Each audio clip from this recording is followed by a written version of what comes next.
Hello friends. आज की इस वीडियो में हम डिस्कस करेंगे इलेक्ट्रोकेमिस्ट्री चैप्टर के एक्सरसाइज क्वेश्चंस को। तो चलिए स्टार्ट करते हैं अपने फर्स्ट क्वेश्चन से। फर्स्ट क्वेश्चन है, arrange the following metals in the order in which they displace each other from the solution of their salt. किन मेटल्स को इस तरीके से अरेंज करना है कि वो एक दूसरे को उनके साल्ट के सॉल्यूशन से डिस्प्लेस कर पाएँ। आपको मेटल्स दिए गए हैं aluminium, copper, iron, magnesium and zinc. So friend, जैसा कि हम जानते हैं कि जो मेटल्स हाईली रिएक्टिव होगा वो किसी लेस रिएक्टिव मेटल को उसके साल्ट सॉल्यूशन से डिस्प्लेस कर देता है। सो इनको भी उसी ऑर्डर में हम अरेंज करना है। जो मेटल सबसे ज़्यादा रिएक्टिव है वो सबसे पहले लिखा जाएगा, उसको सबसे पहले हम लिखेंगे, और जो मेटल सबसे लिस्ट रिएक्टिव होगा उसको सबसे पीछे लिखा जाता है। तो गिवन एलिमेंट्स में से, गिवन मेटल्स में से मैग्नीशियम जो है वो सबसे हाईली रिएक्टिव है। So number 1 is magnesium.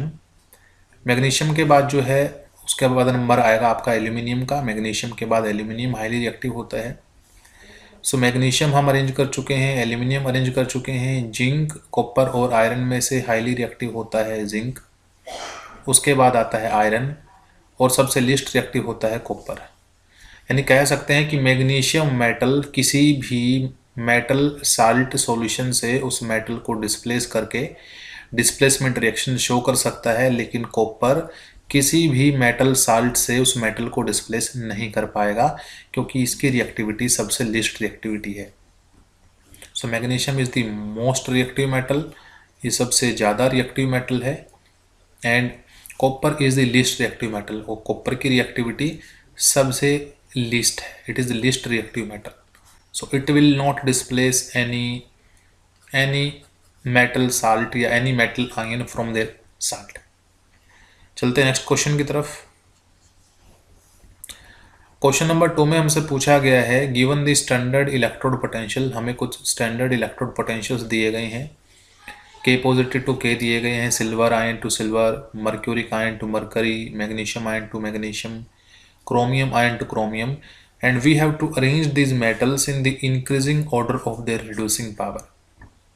इनको reducing power के increasing order में हमें अरेंज करना है, यानी उस इलेक्ट्रोड को हमें सबसे पहले राइट करना होगा जिसका रिड्यूसिंग पावर सबसे कम है। फ्रेंड्स, रिड्यूसिंग पावर मीन्स दूसरे को रिड्यूस करना और अपना खुद का ऑक्सीडेशन परफॉर्म करना। By reducing power means those species which oxidized self, whose oxidation takes place are reducing in nature। जिनका खुद का ऑक्सीडेशन होता है उसी को हम कहते हैं रिड्यूसिंग एजेंट। तो हमें इनको इसी वे में अरेंज करना है कि जिसकी रिड्यूसिंग पावर सबसे कम होगी उसको सबसे पहले राइट करेंगे, और जिसकी रिड्यूसिंग पावर सबसे ज़्यादा होगी उसको हम सबसे बाद में राइट करेंगे। सो दैट स्पीसीज, वो स्पीसीज जिसका इलेक्ट्रोड पोटेंशियल सबसे पॉजिटिव होगा, सबसे बड़ा होगा, वो अपने आप को रिड्यूस करेगा। क्योंकि जितने भी पोटेंशियल आपको दिए गए हैं ये सब रिडक्शन पोटेंशियल हैं जो अपने आप को रिड्यूस करने के लिए और दूसरे को ऑक्सीडाइज करने के लिए काम आते हैं। लेकिन हमें यहाँ ऐसी स्पीसीज ढूंढनी है जो खुद का ऑक्सीडेशन करता हो, दूसरे का रिडक्शन। सो जैसा कि हम देख पा रहे हैं कि सिल्वर पॉजिटिव टू सिल्वर जो है उसका इलेक्ट्रोड पोटेंशियल सबसे ज़्यादा पॉजिटिव है, तो ये सबसे वीक रिड्यूसिंग एजेंट होगा क्योंकि ये अपना खुद का रिडक्शन करके दूसरे को ऑक्सीडाइज करना पसंद करेगा, ना कि रिड्यूस। तो सबसे पहले आएगा सिल्वर, उसके बाद सिल्वर के बाद में किसकी वैल्यू है, फिर लोअर वैल्यू की तरफ हम चलते जाएंगे। सो 0.80 से छोटी वैल्यू हमें मिली 0.79। उसके बाद हमें मरकरी दिखाई देगा। मरकरी के बाद हम अगर चेक करें तो यहाँ से हम इजीली बता सकते हैं क्रोमियम जो है, क्रोमियम उसकी जो वैल्यू है वो नेगेटिव वैल्यू, लेसर वैल्यू है, ठीक है, नेगेटिव 0.74 वोल्ट। क्रोमियम के बाद जिसकी वैल्यू आएगी वो आपका मैग्नीशियम होगा, नेगेटिव 2.37 वोल्ट। और सबसे स्ट्रॉन्ग रिड्यूसिंग एजेंट अगर कोई है तो वो है आपका पोटाशियम जिसकी वैल्यू मोस्ट नेगेटिव है। तो यहाँ से हम कह सकते हैं कि most negative standard electrode potential, most negative is the standard electrode potential. Electrode potential जितना नेगेटिव होगा, most negative is the standard electrode potential, more is the reducing power, more is the reducing power, उतनी उसकी reducing power उतनी ही ज़्यादा होगी। More will be the reducing power. Electrode potential जितना negative होता है उतनी ही उसकी रिड्यूसिंग पावर ज़्यादा होती है। बढ़ते नेक्स्ट क्वेश्चन की तरफ। क्वेश्चन नंबर 3 में हमसे पूछा गया है depict the galvanic cell in which the following reaction takes place. उस गैल्वेनिक सेल को रिप्रेजेंट करो जिसमें ये रिएक्शन होगी, एंड फर्दर शो, और बाद में बताओ which of the electrode is negatively charged, कौन से इलेक्ट्रोड नेगेटिवली चार्ज्ड हैं, what are the carrier of the current in the cell, cell में करंट कैरियर कौन होंगे, and individual reactions at each electrode, और हर एक इलेक्ट्रोड पर होने वाली इंडिविजुअल रिएक्शन भी हमें लिखनी है। सबसे पहले किसी भी गैल्वेनिक सेल को रिप्रेजेंट करने के लिए हमें सॉल्ट ब्रिज ड्रॉ करना होता है, जो कि दो पैरेलल लाइन से रिप्रेजेंट किया जाता है। तो सबसे पहले हम पैरेलल लाइन से सोल्ट ब्रिज को रिप्रेजेंट करेंगे।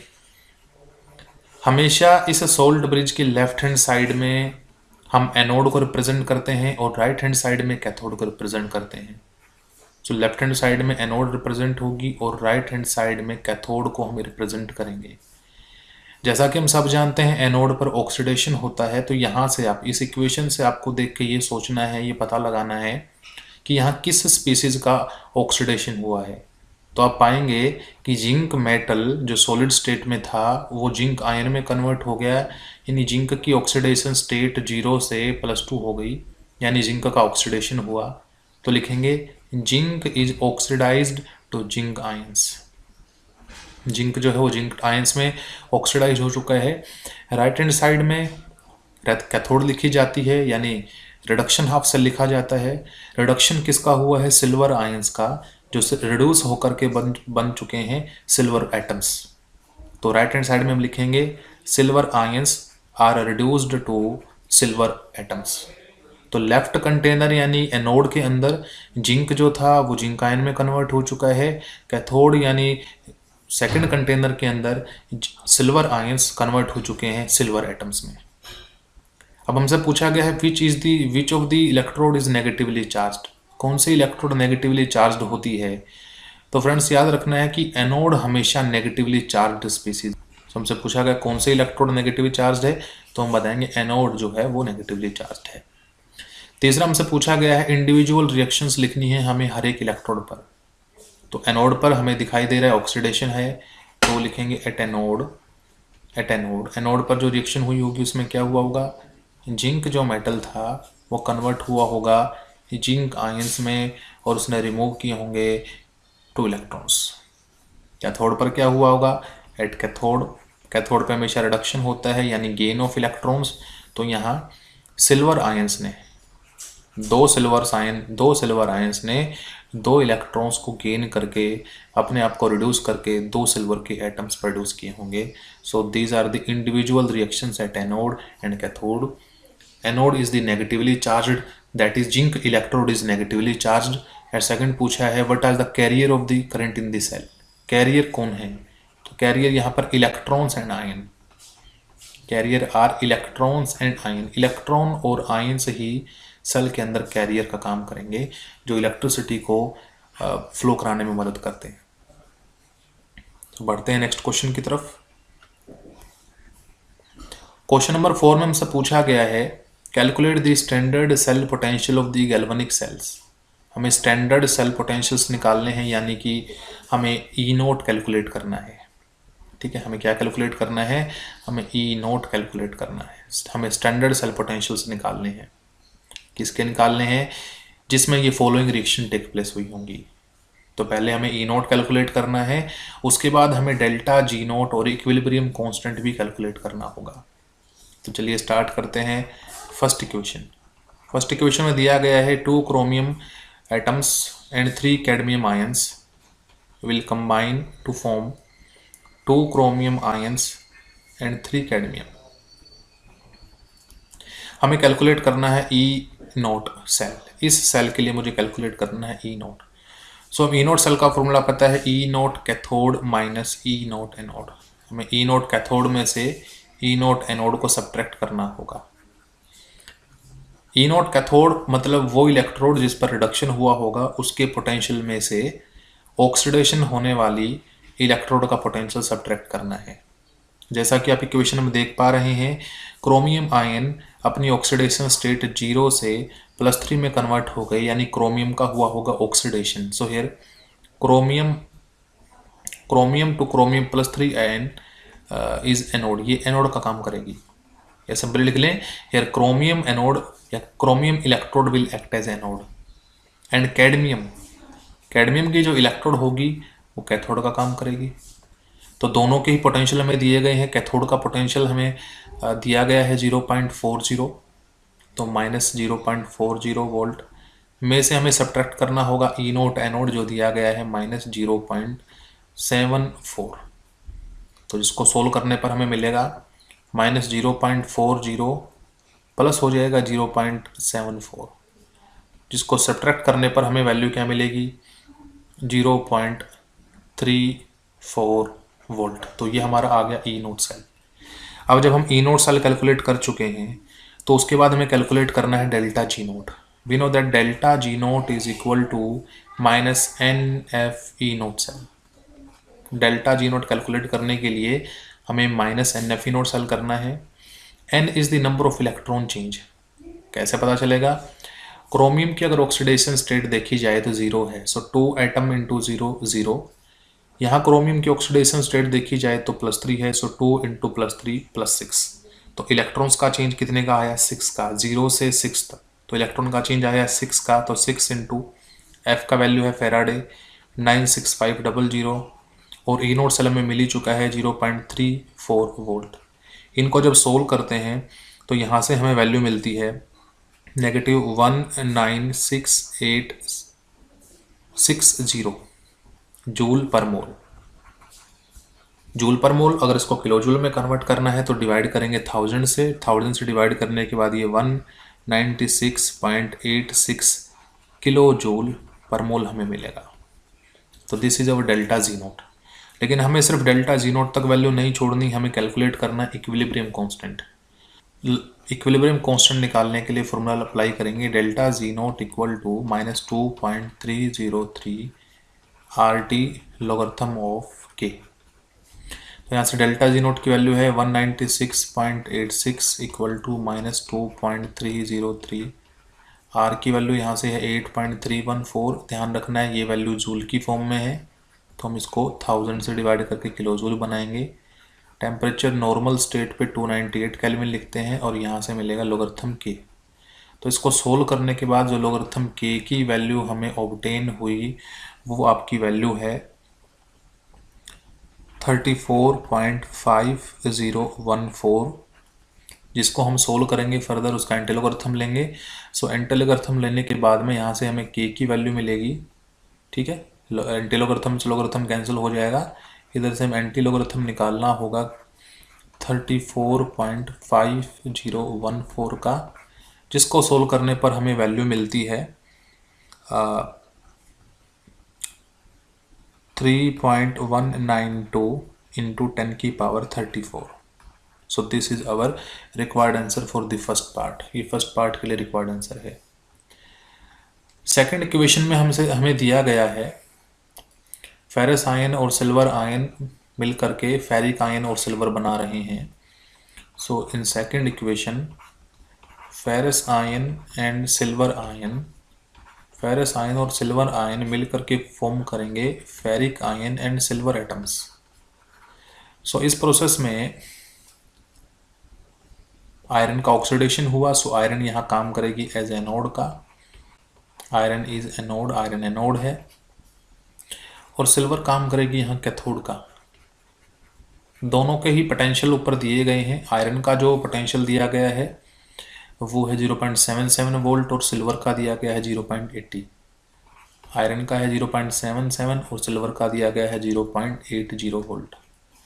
सो जैसा कि हम जानते हैं ई नोट सेल निकालने के लिए हमें ई not cathode minus E not anode करना पड़ता है। ऐसा करने पर ई नोट कैथोड यानी सिल्वर के पोटेंशियल में से हम सब्ट्रैक्ट करेंगे एनोड का पोटेंशियल, जो कि वैल्यू हमें मिलेगी 0.03 volt. So this is our first answer. Cell का जो इलेक्ट्रोड पोटेंशियल आएगा वो 0.3 वोल्ट आएगा। उसके बाद हमें कैलकुलेशन करनी है डेल्टा जी नोट की, जो कि है -NFE नोट सेल। तो इलेक्ट्रॉन चेंज की जब बात करेंगे तो आयरन जो है वो यहाँ +2 ऑक्सीडेशन स्टेट से +3 ऑक्सीडेशन स्टेट में चेंज हुआ है, यानी इलेक्ट्रॉन चेंज सिर्फ 1 का आया है। फेराडे की वैल्यू 96500 और यहाँ से इनोट सेल की वैल्यू आई 0.03, जिसको सोल्व करने पर हमें वैल्यू मिलेगी -K2895 जूल पर मोल। और अगर इसको हम डिवाइड कर दें 1000 से तो हमें 2.9895 किलो जूल पर मोल वैल्यू मिली हमें डेल्टा जी नोट की नेगेटिव। अब हमें कैलकुलेट करना है लोगरिथम के या इक्विलिब्रियम कांस्टेंट के। सो डेल्टा जी नोट का फॉर्मूला है 2.303 RT लोगरिथम ऑफ के। डेल्टा जी नोट की वैल्यू है 2.895 इक्वल टू 2.303, आर की वैल्यू 8.314 जो जूल की फॉर्म में है, कन्वर्ट करेंगे उसको किलो जूल, डिवाइड करेंगे 1000 से, साथ में टेम्परेचर स्टैंडर्ड लेते हैं 298, साथ में आएगा लोगरिथम ऑफ के। यहाँ से जब लोगरिथम ऑफ के को सोल्व किया गया तो लोगरिथम ऑफ के की वैल्यू जो हमें मिलती है वो मिलती है 0.5074, जिसका एंटी लोगरिथम लेने के बाद में हमें इजीली वैल्यू मिलेगी। सो 0.5074, इसका जब हम एंटी लोगरिथम लेंगे तो वैल्यू हमें मिलेगी 3.22। सो this is our required answer, यही हमारा रिक्वायर्ड आंसर है। सो बढ़ते हैं नेक्स्ट क्वेश्चन की तरफ। नेक्स्ट क्वेश्चन में क्वेश्चन नंबर 5 में हमसे पूछा गया है write the Nernst equation and the EMF of the following cell. इन सभी सेल्स के लिए हमें पहले नर्नस्ट इक्वेशन लिखनी है, फिर हमें उनके EMF कैलकुलेट करने हैं। सो फर्स्ट इक्वेशन हमें दिया गया है magnesium to magnesium ion, concentration दी गई 0.001 मोलर। इधर से कॉपर आयन जिसकी कंसंट्रेशन दी गई है हमें 0.0001 मोलर, साथ में कॉपर। सबसे पहले हमें इसके लिए नर्नस्ट इक्वेशन अप्लाई करनी है। नर्नस्ट इक्वेशन अप्लाई करने से पहले हमें इसके लिए सेल रिएक्शन लिखनी होगी। तो सेल रिएक्शन लिखने का तरीका है कि मैग्नीशियम मेटल कन्वर्ट हो गया है मैग्नीशियम आयन में, तो मैग्नीशियम मेटल कन्वर्ट हो चुका है मैग्नीशियम आयन में, यानी ऑक्सीडेशन हुआ है। और इधर से जो कॉपर आयन थे वो कन्वर्ट हो चुके हैं कॉपर में, यानी कॉपर आयन का हो चुका है रिडक्शन। सो मैग्नीशियम कन्वर्ट हो चुका है मैग्नीशियम आयन में, कॉपर आयन कन्वर्ट हो चुके हैं कॉपर में। तो ये हमारी आगे सेल रिएक्शन बैलेंस्ड है। अगर बैलेंस्ड नहीं है तो पहले उसको बैलेंस करना पड़ेगा, लेकिन ये इक्वेशन बैलेंस्ड है, इसमें कोई प्रॉब्लम नहीं है। अब अगर मैं इसके लिए नर्नस्ट इक्वेशन अप्लाई करूं, so Nernst equation is equal to E cell equal to E note cell minus 0.0591 upon n logarithm. हमेशा न्यूमरेटर में वो टर्म्स आती हैं जो प्रोडक्ट साइड में प्रेजेंट हों, यानी कॉपर, और साथ में आएंगे मैग्नीशियम आयन की कंसंट्रेशन, और डिनोमिनेटर में वो स्पीसीज आएंगी जो लेफ्ट हैंड साइड लिखी गई हैं, यानी मैग्नीशियम और कॉपर आयन की कंसंट्रेशन। ये सब चीज़ें मेंशन है। अब ये सब वैल्यूज़ हमें दी गई हैं, तो हमें इन सब वैल्यूज़ का यूज़ करते हुए ई सेल भी निकालना है। ई सेल निकालने से पहले हमें ई नोट सेल निकालना होगा। तो ई नोट सेल को हम इजीली कैलकुलेट कर सकते हैं। E note cell equal to E not cathode minus E not anode. तो जैसा कि आप देख पा रहे हैं इसमें कैथोड कॉपर की है, क्योंकि साल्ट ब्रिज के राइट हैंड साइड में कैथोड होता है और लेफ्ट हैंड साइड में एनोड होता है। तो इसमें कैथोड कॉपर की है। कॉपर का पोटेंशियल आपको दिया गया है 0.34 वोल्ट। उसमें से सब्ट्रैक्ट कर देंगे हम लेफ्ट हैंड साइड यानी एनोड का पोटेंशियल, जो कि दिया गया 2.37 वोल्ट।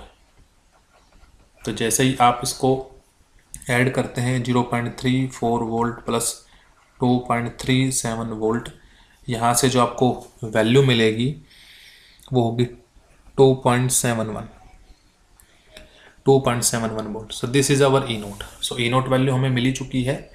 ई नोट वैल्यू को पुट करें, so E cell equal to, so E cell equal to E note cell हमें मिली 2.71 minus 0.0591। N is the number of electron change, और जैसा कि आप देख पा रहे हैं मैग्नीशियम 0 से +2 में कन्वर्ट हो गया, सो 2 लोगरिथम। कॉपर जो प्योर सॉलिड है, कॉपर और मैग्नीशियम, उनकी कंसंट्रेशन को हम मेंशन नहीं करते। मैग्नीशियम आयन की कंसंट्रेशन आपको दी गई 0.001, सो लिख सकते हैं 10⁻³ और कॉपर आयन की जो कंसंट्रेशन दी गई है वो है 0.0001, जिसको लिख सकते हैं 10⁻⁴। So in E cell equal to 2.71 minus, इसको डिवाइड करेंगे तो मिलेगा 0.0295 लॉगरिथम ऑफ 10। सो लॉगरिथम 10 की वैल्यू क्या आती है, 1 आती है। इसको सोल्व करने के बाद जो वैल्यू हमें मिलेगी वो मिलेगी 2.68 volt. So this is the cell potential, ये सेल का पोटेंशियल है। सो फर्स्ट जो सेल था उसके लिए हम कैलकुलेशन कर चुके हैं। ये कैलकुलेशन करते हैं सेकंड सेल के लिए।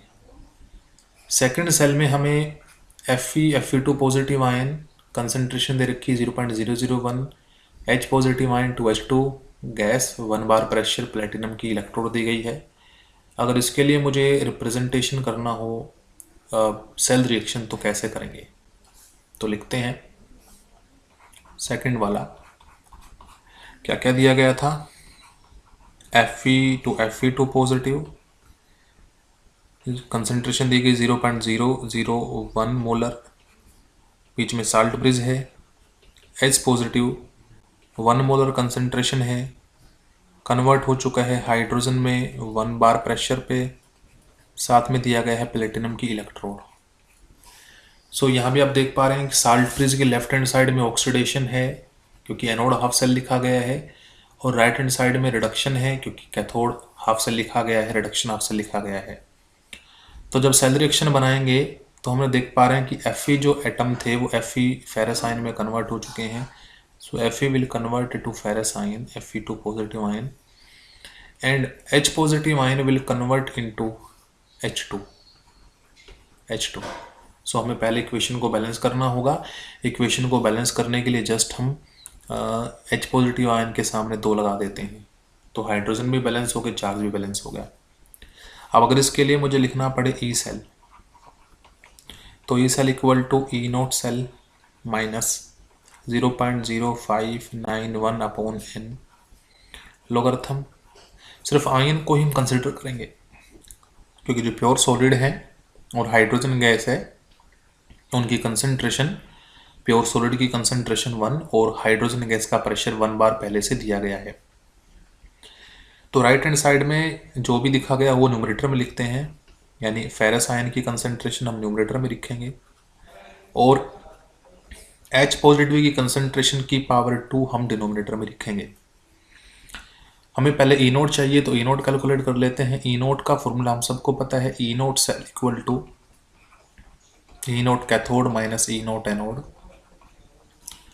सो कैथोड थी यहाँ पर हाइड्रोजन की जिसका पोटेंशियल है 0 माइनस, और आयरन का पोटेंशियल हमें दिया गया है -0.44,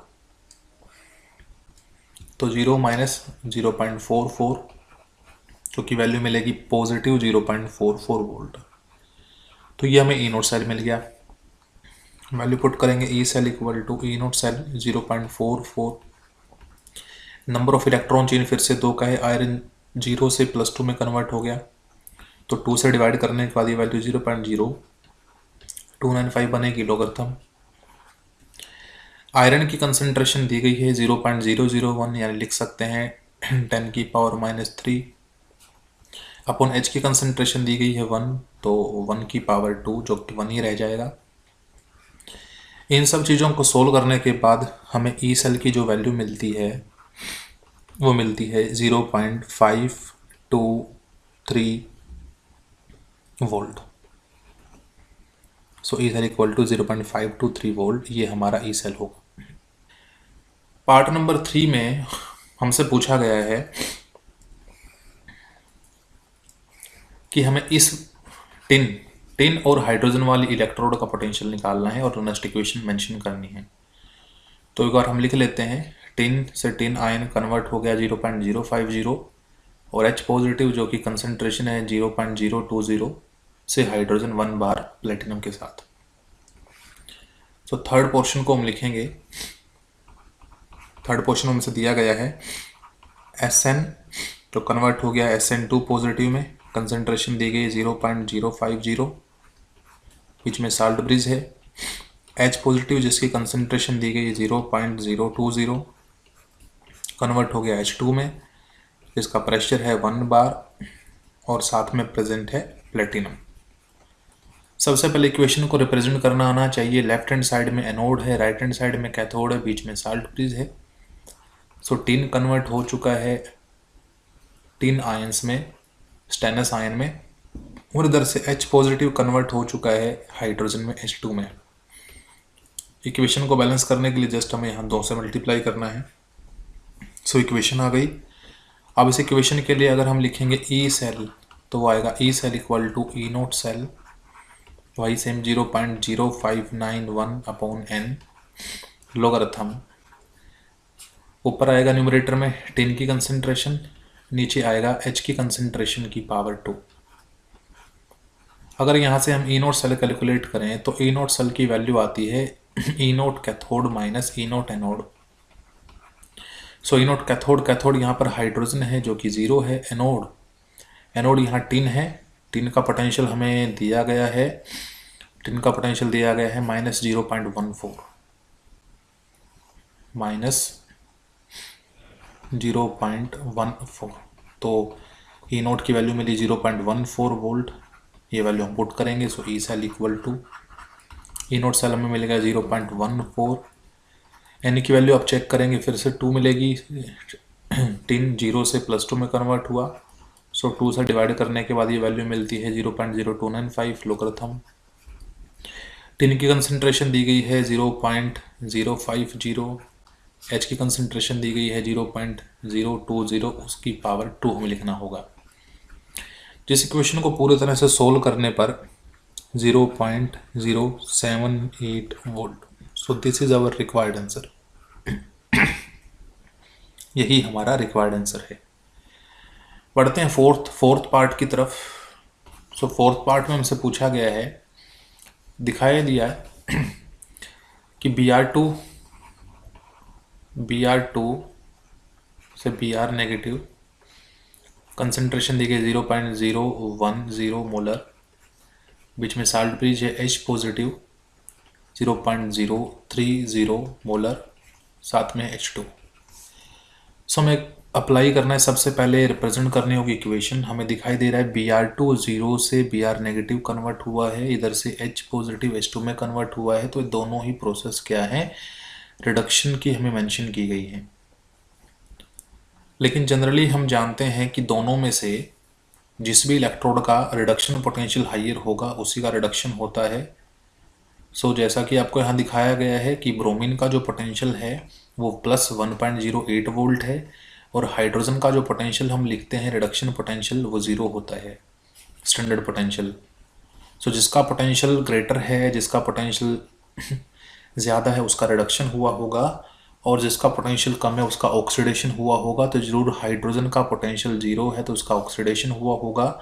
तो ऐसे केस में H2 कन्वर्ट हुआ होगा 2H पॉजिटिव आयंस में, और अगर ब्रोमीन का रिडक्शन हुआ होगा तो जरूर Br2 कन्वर्ट हुआ होगा 2Br नेगेटिव आयन में। सो ये हमें इक्वेशन लिखनी है, ये आपको स्पेशली नोट करना है, ध्यान रखना है कि अगर मैं इसके अकॉर्डिंग चलता हूँ तो मुझे यहाँ दोनों ही चीज़ें किसकी फॉर्म में दी गई, रिडक्शन की फॉर्म में दी गई हैं, क्योंकि यहाँ भी ऑक्सीडेशन स्टेट 0 से -1 गई है, डिक्रीज हुई है, और यहाँ भी ऑक्सीडेशन स्टेट +1 से 0 गई है, डिक्रीज हुई है। तो ऐसे केस में हम पोटेंशियल्स का जो है सहारा लेंगे, उसमें जिसकी वैल्यू ग्रेटर होगी उसका रिडक्शन होगा, और जिसकी वैल्यू कम होगी उसका ऑक्सीडेशन होगा। तो यहाँ ब्रोमीन के पोटेंशियल की वैल्यू लार्जर है तो हमने उसका रिडक्शन करके दिखाया, और हाइड्रोजन की पोटेंशियल की वैल्यू लेसर है, 0 है, तो हमें उसका ऑक्सीडेशन करके दिखाया। अगर इसके लिए मुझे लास्ट इक्वेशन लिखनी पड़े तो यहाँ से लिखेंगे E cell equal to E note cell minus 0.0591 upon N logarithm, इधर से आएंगे एच की कंसंट्रेशन की पावर 2, साथ में बी आर नेगेटिव की कंसंट्रेशन की पावर 2 अपॉन में H2Br2, जिसको वैसे तो लिखने का कोई फ़ायदा नहीं है क्योंकि दोनों के ही प्रेशर जो हैं वो 1 बार दिए गए हैं। यहाँ ये 1 बार दिया गया है और ब्रोमीन लिक्विड है तो प्योर लिक्विड है, उसकी कंसंट्रेशन भी पहले से ही 1 होगी। तो बस हमें यही वैल्यूज़ पुट करनी है। हमें चाहिए ई not, so E note cell निकालते हैं। ई नोट सेल निकलेगा ई not cathode minus E not anode. इस केस में कैथोड का काम किसने किया है? ब्रोमीन ने। सो 1.08 वोल्ट में से मैं एनोड को सब्ट्रैक्ट करूंगा तो ये 1.08 वोल्ट ही रह गया। ये सारी वैल्यू हम पुट करते हैं तो E cell equal to E note cell की वैल्यू 1.08 वोल्ट आई। नंबर ऑफ इलेक्ट्रॉन चेंज 2 का आया, यहाँ 0 से +2 आया तो नंबर ऑफ इलेक्ट्रॉन चेंज 2 का आया। सो 0.0295 लोगरिथम। एच की कंसंट्रेशन हमें दी गई है 0.030, उसकी पावर 2, और ब्रोमीन की कंसंट्रेशन दी गई है 0.010, उसकी पावर 2, जिसको फर्दर सोल्व करने के बाद में हमें वैल्यू मिलती है 1.288 वोल्ट। सो यही हमारा रिक्वायर्ड आंसर है। बढ़ते हैं नेक्स्ट क्वेश्चन की तरफ। क्वेश्चन नंबर 6 में पूछा गया है कि in the button cell widely used in watches and other devices the following reaction takes place. ये रिएक्शन होती है, हमें डिटरमाइन करना है delta G nought and E nought for the reaction. तो सबसे पहले आंसर लिखते हैं। ई नोट जो है, ई नोट कैसे निकलता है? ई नोट सेल निकलता है E not cathode minus E not anode. और जैसा कि आपको इस रिएक्शन से पता चल रहा है कि जिंक जिसकी ऑक्सीडेशन स्टेट 0 थी वो +2 में कन्वर्ट हो गया। सो जिंक का हुआ है ऑक्सीडेशन, यानी जिंक की इलेक्ट्रोड एनोड है तो सिल्वर ऑक्साइड की जो इलेक्ट्रोड होगी वह कैथोड होगी। आपको सिल्वर का पोटेंशियल दिया गया है 0.34 वोल्ट, उसमें से सब्ट्रैक्ट करेंगे ऑक्सीडेशन का पोटेंशियल यानी कि जिंक का पोटेंशियल जो कि है -0.07 negative 0.76 volt 1.10 volt. So E note cell हमने कैलकुलेट कर लिया। अब हमें कैलकुलेट करना है delta G note. So delta G note का फॉर्मूला होता है माइनस की NF E note cell. So minus के n आपको दिखाई दे रहा है कि जिंक 0 से +2 में कन्वर्ट हो गया। सो 2 इंटू F की वैल्यू 96500 इंटू ई नोट सेल की वैल्यू आ चुकी है 1.10 वोल्ट, जिसको सोल्व करने पर आपको ये वैल्यू मिलेगी -2.13 इंटू 10⁵ जूल, जिसको किलो जूल में अगर कन्वर्ट करना चाहें तो ईजिली हम कन्वर्ट कर सकते हैं। क्लियर है? सो किलो जूल पर मोल, ये हमें वैल्यू मिलेगी डेल्टा जी नोट की। बढ़ते हैं नेक्स्ट क्वेश्चन की तरफ। क्वेश्चन नंबर 7 में हमसे पूछा गया है define conductivity and molar conductivity for the solution of electrolyte and discuss their variation with concentration. So सबसे पहले हम कंडक्टिविटी को डिफाइन करेंगे। So conductivity is defined as conductance of 1 ml solution of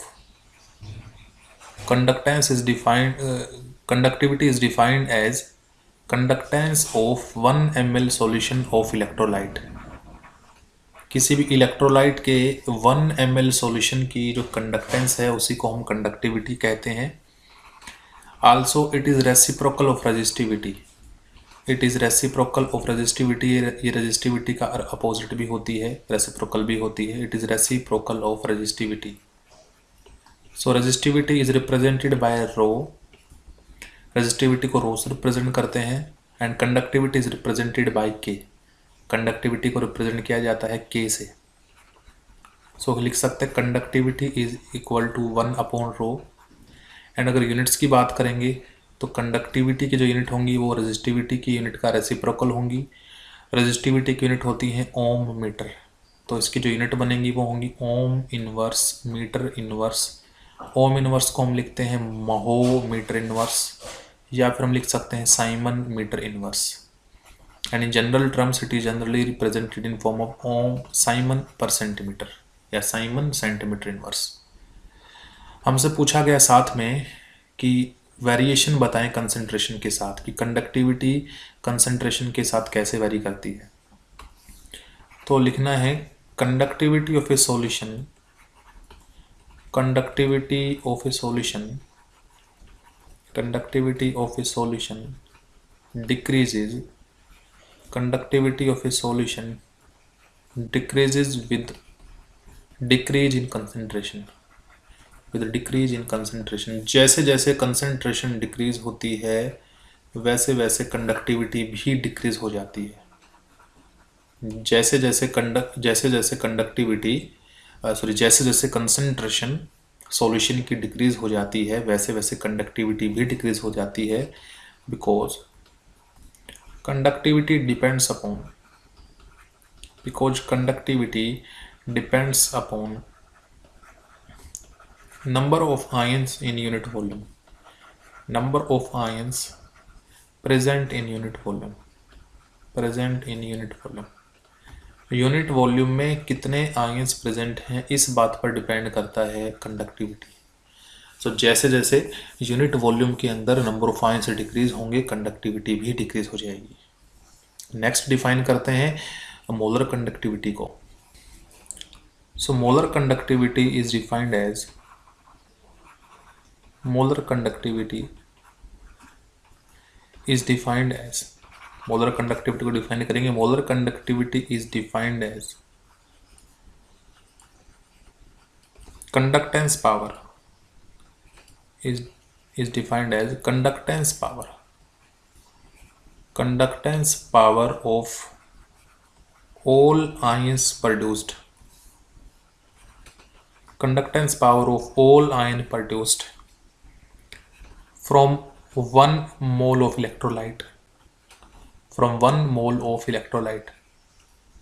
1 mole electrolyte से जितने भी ions produce हुए हैं उनकी कंडक्टेंस पावर को ही हम बोलते हैं molar conductivity.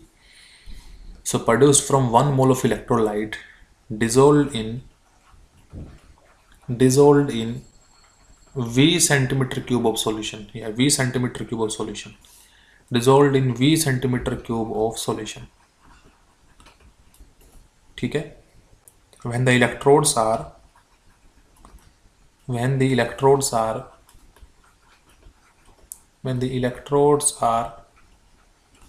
1 centimeter apart, when the electrodes are 1 centimeter apart and the area of the electrodes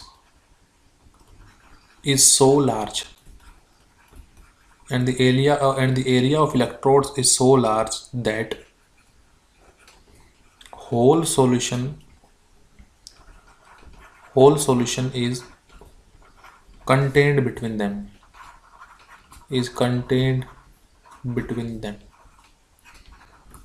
this conductance power is known as molar conductivity। so molar conductivity is defined as the conductance power of all ions। जब हम 20 centimetre cube में, 20 centimetre कोई भी random value हो सकती है, 20 centimetre cube में जब 1 मोल इलेक्ट्रोलाइट ऐड किया जाता है तो उसकी वजह से प्रोड्यूस होने वाले जितने भी आयंस होंगे उन आयंस की टोटल कंडक्टेंस पावर को हम मोलर कंडक्टिविटी कहते हैं। कंडीशन है कि the electrodes must be 1 centimetre apart, जो इलेक्ट्रोड्स प्रेजेंट होंगी वो एक दूसरे से 1 सेंटीमीटर की दूरी पर होनी चाहिए। And the area of electrodes, और उन इलेक्ट्रोड्स का एरिया इतना बड़ा होना चाहिए कि सारा का सारा सॉल्यूशन उन्हीं इलेक्ट्रोड्स के बीच में प्रेजेंट हो। ऐसा नहीं है कि इलेक्ट्रोड छोटी हैं और सॉल्यूशन जो है वो कंटेनर में ऊपर तक भरा गया हो, ऐसा नहीं होना चाहिए कि इलेक्ट्रोड तो स्मॉल हो और सॉल्यूशन पूरे कंटेनर में भर दिया जाए। इलेक्ट्रोड छोटी हैं तो उन इलेक्ट्रोड्स के बीच में सारा सॉल्यूशन नहीं आ पाया, ऐसी कंडीशन नहीं होनी चाहिए। कंडीशन होनी चाहिए कि इलेक्ट्रोड्स इतनी बड़ी हों, उनका सरफेस एरिया इतना बड़ा हो कि सारा का सारा सॉल्यूशन उन्हीं इलेक्ट्रोड्स के बीच में प्रेजेंट हो, तो उस कंडक्टेंस पावर को हम मोलर कंडक्टिविटी कहते हैं। Molar conductivity is represented by lambda M and it is equal to conductivity into 1000 upon molarity. तो ये जो है फॉर्मूला है मोलर कंडक्टिविटी का। अब बात करते हैं वेरिएशन विद कंसंट्रेशन। सो जैसा कि आप देख पा रहे हैं कि सॉल्यूशन की जो कंडक्टिविटी है, मोलर कंडक्टिविटी, वो उसकी मोलरिटी के इन्वर्सली प्रोपोर्शनल है। यानी हम कह सकते हैं कि एज मोलरिटी मीन्स एक तरीके से कहें तो कंसंट्रेशन को रिप्रेजेंट करने की ही यूनिट है। सो एज कंसंट्रेशन इंक्रीज, जैसे जैसे कंसंट्रेशन इंक्रीज करेगी मोलर कंडक्टिविटी डिक्रीज करेगी। क्योंकि मोलर कंडक्टिविटी और मोलरिटी एक दूसरे के इन्वर्सली प्रोपोर्शनल है। सो ये हमारा क्वेश्चन नंबर 7 था। चलते नेक्स्ट क्वेश्चन की तरफ। क्वेश्चन नंबर 8 में हमसे पूछा गया है the conductivity of 0.20 molar solution of KCl is calculate its molar conductivity. हमें इस कंसंट्रेशन वाले सॉल्यूशन की कंडक्टिविटी दी गई है, हमसे मोलर कंडक्टिविटी पूछता है। तो चलो सॉल्यूशन करते हैं। मोलर कंडक्टिविटी का फॉर्मूला है अभी बताया, कंडक्टिविटी इनटू 1000 अपॉन मोलरिटी। सो कंडक्टिविटी दी गई है 0.0248 इंटू 1000 और अपॉन में मोलरिटी कितनी दी गई है 0.20। इसको सोल्व करने पर हमें वैल्यू मिली 124 साइमन सेंटीमीटर स्क्वायर पर mole. So this is our solution. सो छोटा सा न्यूमेरिकल है, जस्ट एक फॉर्मूला पुट करना है, आंसर निकालना है। क्वेश्चन नंबर 9 में हमसे पूछा गया है the resistance of a conductivity cell containing this molar of KCl solution at 298 Kelvin is 1500 ohm। कि कंडक्टिविटी सेल का रेजिस्टेंस दिया गया है 1500 ओम। पूछा गया what is the cell constant, cell constant बताइए if the conductivity of this solution is this. So एक तरीके से दो चीज़ें हमें दे दी गई, रेजिस्टेंस हमें दे दिया गया है 1500 ओम और उधर से हमें कंडक्टिविटी भी दे दी गई है 0.146 इंटू 10⁻³ साइमन पर सेंटीमीटर। अगर हम बात करें सेल कांस्टेंट की तो एक इक्वेशन है जिसमें conductivity equal to G into G star होता है। Here G star is known as cell constant, इसी को सेल कांस्टेंट हम कहते हैं। सो अगर हमें G स्टार कैलकुलेट करना है तो हमें कंडक्टिविटी को डिवाइड करना होगा कंडक्टेंस से, and we know that 1 upon conductance is known as resistance. So conductivity को अगर मल्टीप्लाई कर दिया जाए रेजिस्टेंस से, ठीक है, क्योंकि 1 अपॉन G रेजिस्टेंस बन जाएगा तो हमें उसका सेल कांस्टेंट मिल जाता है ईजिली। सो कंडक्टिविटी हमें दी गई है 0.146 इंटू 10⁻³ और जो रेजिस्टेंस हमें दिया गया वो दिया गया 1500। सो इन दोनों को मल्टीप्लाई करने के बाद जो हमें वैल्यू मिली वो है 0.219 per centimetre. So this is our cell constant. आज की वीडियो में फ्रेंड्स इतना ही। अगर आपको वीडियो अच्छी लगी तो लाइक शेयर सब्सक्राइब कीजिएगा। Thank you.